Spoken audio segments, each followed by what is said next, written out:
First of all, Mr. Shivkumar, congratulations, and the entire ICT Academy team for 25 wonderful years and the Silver Jubilee that you're celebrating. It's a great privilege to be here. Congratulations. I think Mohan and Bala pretty much set up the stage in terms of what are some of the critical elements for building that India that we want to build, the India of our dreams, the India that is going to be in a position to lead some of the changes that's happening worldwide. I'm going to talk about one specific thing which I believe is absolutely a must-do. It's a do or die for India, because without that, I actually do not see any of the other things happening or falling in place. And that's innovation. That's homegrown, grounds-up innovation to challenge India's challenges, and that's what I'm going to focus on. I think Dr. Rajendra Kumar did a great job of showing us or talking about what Digital India is and how it's impacting our lives, what it means. To me, it opens up the power of possibility thinking. Think of 1.2 billion plus people connected and using technology, using the broadband for education, for healthcare, for creating value for themselves, for their communities, for the countries. I mean that's just mind-blowing when you think of what can be possible when you have 1.2 billion plus people, not just connected, but connected and with the knowledge to use technology in meaningful and productive ways. But it is challenging. I mean, Bala, you brought up a very, very important point about the per capita income and about creating jobs that pay well. It is so important for India. And I think that's at the crux of most of our problems. Specific to technology, if you look at it, add up all the devices that's available in the market today or that's being sold in the market today. Add up the smartphones, add up the computers, the data devices, right? Add up the tablets, anything that's used to connect to data. It will still reach less than 25% of the population. And therein lies the problem. India cannot be digital India unless at least half of the population are not just connected to technology. A feature phone to me is not enough for digital India. You have to be connected to technology in a way where you can use the broadband for education, for health, for work. And that's when you truly become a digital nation. According to ITU, a country must have at least 40% of its population connected to broadband and to data devices in order to be called a connected nation. And I think we have a lot of work ahead of us to make that happen. Having worked on this problem with METI, with partners for a while, I think one of the biggest challenges that we have to figure out, or the biggest gap that's ahead of us that we have to figure out how to cross, is bridging that gap between urban and rural India, connecting rural India. And connecting rural India is only going to be possible when we make technology relevant for rural India. And that's where a lot of focus today is needed when you're thinking about skills, when you're thinking about Make in India, when you're thinking about Digital India. In our mind, it's a simple problem. The problem is today, for India to connect, to bridge the gap between the haves and the have-nots and to bring everyone into the technology fold, as I said, you have to make technology relevant. The solutions to that, fortunately or unfortunately, cannot come up in Silicon Valley. The solutions to that has to be homegrown. We have to look at what are the problems today that's holding people back, and we have to start thinking about solutions that's going to address those issues. Whether it's in, technology is of course one piece of it, but even education, even health, we have to start thinking differently, and we have to start looking at homegrown innovation, grounds up innovation to make India really digital. At this stage, I want to introduce you all to someone, two people actually. I want to introduce you all to two local people. They're two inventors, two innovators or makers from Chennai. Got to meet with them 2 years back when they joined the Intel Innovate for Digital India Challenge, which is a challenge we have for makers. And they competed with over 1,000 teams to reach the top 3. And they were one of the top 3 makers of the Intel Challenge, which is quite a tough challenge to go through.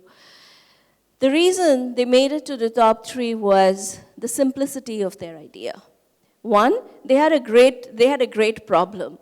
They had picked something that was very relevant, very critical to address, and then they had a very simple solution, and that would make a real difference. Let me not talk any more about it, but bring on stage Jayashree and Sairam from Green Ocean, Chennai. Guys, if you can please give them a warm applause. So why don't you talk a little bit about your invention, what you created, and what was the problem that led to you guys coming up with the solution? Hello, good afternoon, everybody. So we actually started this with a concept which came from my father, who is an emergency physician, about them having to carry multiple devices as an ambulance paramedic when he goes to the point of care. When he started looking at it, we felt that what also happened in that time was we actually lost a couple of friends who thought their symptoms were acidity and they died due to heart attack. This made us think that if this is a scenario for an urban setting, for a hospital, what will be the scenario for the rural population who don't have access to technology? So that is when we came up with a device which has connectivity and which can monitor multiple vitals. You can see the device, which actually monitors 7 vital parameters. We thought if that can go into the hands of the ASHA workers so that they can take preventive health care to the doorsteps of people in rural India. When you did come up with this idea, there was no such other device in the market, right? I mean, every ASHA health worker had to travel with 7 devices in the least in order to measure all the parameters, right? Parameters. Yes, that was one part, ma'am. Actually, the problem was even them having to actually use 7 devices was not easy. Yeah.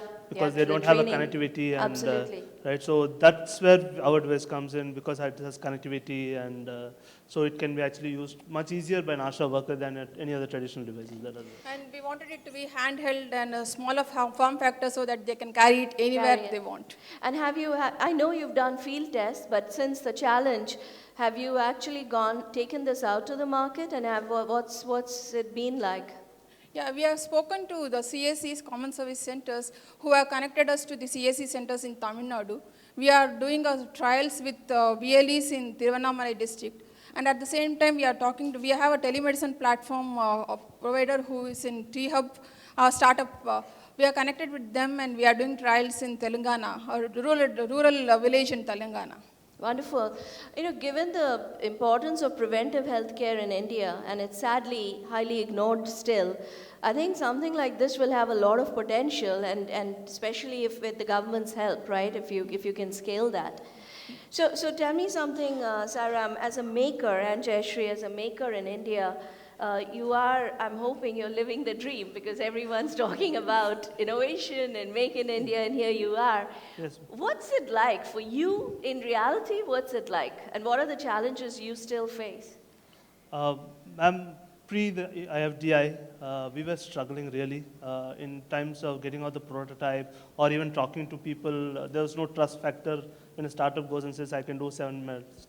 But post that, one thing which we have actually learned, and probably I can try to coin it also, is we received a lot of knowledge funding through the IFDI program. There are a lot of industry partners who helped us develop our product in terms of know-how, And capability in terms of once we chose the Intel platform, it was a game changer for us.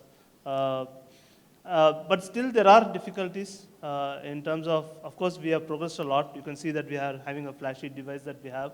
But in terms of getting into the government, we need government support definitely to make it a rural system, the rural healthcare system to have this. We also need, Make in India, yes, is in infancy, but definitely we need more support on that as well. More on the manufacturing support. So. Thanks, Anand, for coming here. Thank you so much. And so this is the product, guys. It's a handheld, the training, and we've taken a lot of ASHA workers through this. The training is simple, the training is easy.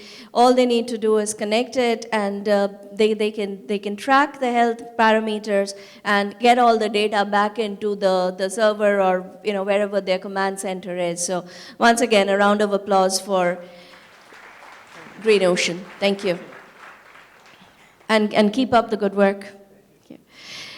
They were being very polite and very nice, but when we talk to innovators, and we talk to a lot of innovators as part of the challenge, there are three things they talk about. One, they need the mentorship, which is sorely lacking in the country. They need the mentorship, especially when they're into tech manufacturing. That's where the mentorship, the access to technology, the cost sometimes can be pretty prohibitive when you really want to create a high-end technical product. So one is that. Second, they need help from government to scale. And this is where I think we as a country have to start doing something differently. I mean, if you look at the US or Israel, look at the role the government plays in scaling new ideas, especially new ideas in social sector, which find it difficult to get that funding from VCs, etc., at the start. This is where the government has to come in. When it's healthcare, etc., they have to come in and they have to play the role in helping scale these products and create the market. It's absolutely going to be critical. And third, as Mohan talked about, just changing that mindset. Changing the mindset in universities, and this is where ICT Academy can play a critical role. The problem-solving approach, yes. Also the ability to accept failure and then move on and turn it into a strength. Because to be an entrepreneur, to be a maker, my guess is you are going to fail a few times. But every time you fail, you have to fall forward and you have to get up and figure out how to turn that into a learning and move forward. And this is where I think partnerships become critical. No one can do it alone. Government cannot do it alone. Industry cannot do it alone. Academia cannot do it alone. We have to come together to make a difference. And we have to come together with roles to play. Everyone can't be doing the same thing. There are clear roles that each one of us, or the clear values that each one of us bring to the table. And that's the role that we have to play. I'm going to take the example of Intel here in terms of what we do. Right. Innovation is a key focus area for us. In fact, that's a key priority from a CSR as well as community development initiative in India. And our approach to innovation is pipeline development. We start with schools, we go up to colleges, then we go up to makers or entrepreneurs, and then we go up to enterprise. And the goal here is to connect the dots and build the pipeline and build that mindset of problem solving, failing, building that prototype again and again and again till you get it right. That's the journey we take them through. One of our flagship programs, the one I talked about, Innovate for Digital India Challenge, I think it's a very successful example of what this country needs, the public-private partnership model. This is a platform which I won't even say is an Intel platform, because we developed this platform with the government, Department of Science and Technology, Ministry of IT, MyGov, everyone came together and we built this platform. The platform brings makers from all over India who have a really good solution or an idea to develop a solution that is targeting a real problem in India. They go through intense mentorship. And that mentorship is not just provided by Intel. We have partners like TCS, Capgemini, Lenovo, Micromax. I mean, there's so many companies that have come together who give engineers who spend 6 weeks through that accelerator phase with the makers. And that's what these guys who were just on stage went through last year. They go through that process, and the goal of those 6 months is you keep building a prototype till you get it right. You keep prototyping, you keep testing it till you get it right. It's a pretty intense competition. And then ultimately, we have top 10 teams which have real prototypes, real solutions that are brought to the market, and then the top 3 that get equity funding from DST as well as grants from Intel. Right? It's a frankly, to me, it's one of the programs that's closest to my heart. It's something we started because we wanted to bring about a change in mindset and create that innovation ecosystem grounds up. 2 years, this program has scaled significantly. We're tremendously happy with the results, and we just concluded the second year. Today, there are 20 solutions that have come out, and all of them, each and every one of them, are addressing a specific problem that in India. It's made in India, it's designed in India, and it's addressing India's problems. And I think this is what we all need to do. The time is such that you just have to join hands. You have to join hands, you have to form partnerships, and you have to start thinking about what do we have to do to make technology relevant. And if you want to make technology relevant, you have to figure out how technology can make lives easy, how technology can improve healthcare, how technology can improve education, how technology can create more jobs. The moment you have answers to those things, people will be using technology, people will want to use technology, and people will even pay for using technology. And that's where you take up the average ratio from 25% to hopefully 50% in a few years. There's a saying, in fact, it was one of the Intel founders, Robert Noyce, I think, who said that at the heart of all possibilities lies imagination and innovation. I don't think there was ever a time when that was more true than the India of today. I mean, we, at the heart of India today, there has to be innovation, there has to be imagination, and that's what's going to keep us moving forward to find solutions to achieve the digital India that we all dream of. I'm going to share with you a very short video. This is of another innovator, maker, who was part of our challenge last year. They say that when a mother stands up to fight for her child, nothing and no one can come in her way. She figures out a way to get what she needs in order to help that child. This is the story of a mother who turned into a maker because she was the only one who could fight for her child. I am very privileged to know her, and I hope you will enjoy meeting her now. Can we play the video, please? The scariest thing about epilepsy is you never know when it is going to strike. 1 minute your child is fine, and the next minute you're wheeling your son into the ICU, and you absolutely don't know what's going to happen next.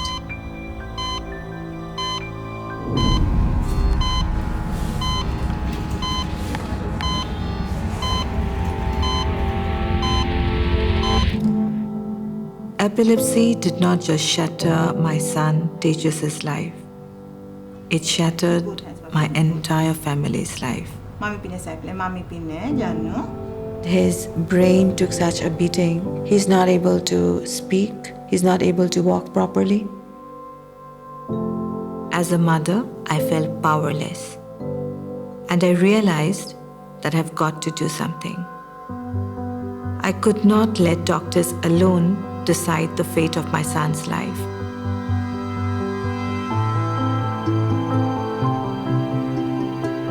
I researched epilepsy obsessively for about 3.5 years.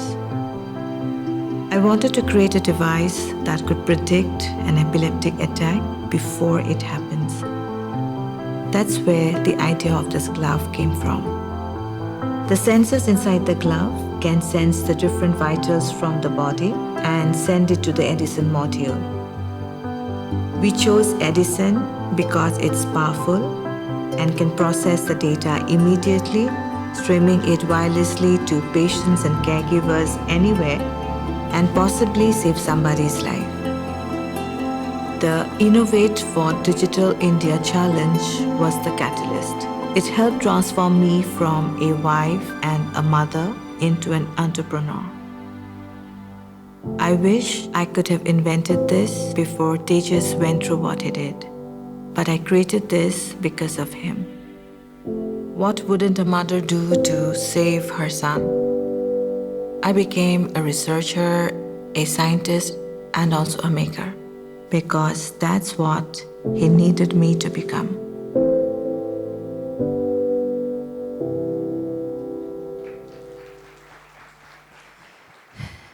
I think the power of a mother is something that supersedes everything else. Raji's, since she was also one of the top 3 projects of last year, makers of last year.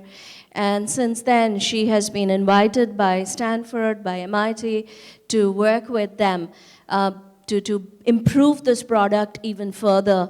And by end of this year, she's most likely to come to bring it to market. And I think it's one of those products that can be absolutely game-changing in a country where we do have a very high rate of epilepsy.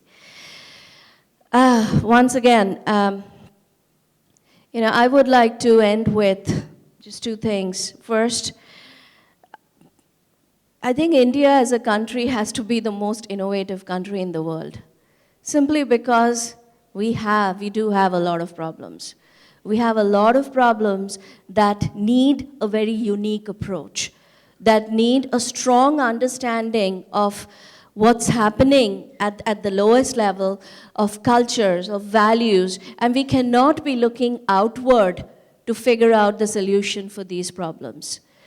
So in order for us to achieve any of the dreams that you heard the earlier speakers talk about, we have to figure out how to innovate, and we have to build that culture of innovation.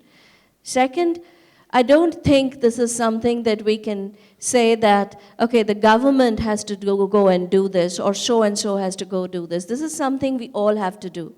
This is one place where industry, government, and academia has to come together and figure out how to enable this to happen from schools onward up to the startup ecosystem or the enterprise ecosystem that we have in India. The timing is right. I think there is a lot of goodwill, intent, and interest wherever I go to make this happen. So looking forward to seeing much more of such collaborations going forward. And once again, congratulations, Mr. Shiv Kumar, and thank you very much for having us here. Thank you. Your knowledge should destroy ignorance. But if knowledge is not destroying ignorance, and if knowledge is protecting ignorance, that is not knowledge. 3% of India is Tamil. You know that? I mean, I did the research. 3% of India is Indian population, and 3% of that 3% is Tamil Brahmin. And so they are like, they consider themselves very, very pure. They think like they're like pure ghee, like they are. நம்ம எந்த ப்ராபபிலிட்டியில் ஒரு காலேஜை market பண்ணுறோன்னா, students எல்லாம் வந்து பயங்கர ஸ்ட்ரிக்டாக வச்சுக்கிட்டு அவங்களுக்கு பிடிக்காத நிறைய விஷயங்கள் பண்ணிவிட்டு, வேறஸ் வெளியில் போகும்போது நான் லேப்டாப் தரேன், நான் வந்து மார்க்கெட்டிங் பண்ணுறேன், காலேஜுக்கு பிராண்டிங் பண்ணுறேன் அப்படின்னா, எங்கேருந்து பிராண்டிங் வரும்? படிக்கிற 2000 பேரும் வெளியில் போயிட்டு தப்பாக பேசினாங்கன்னா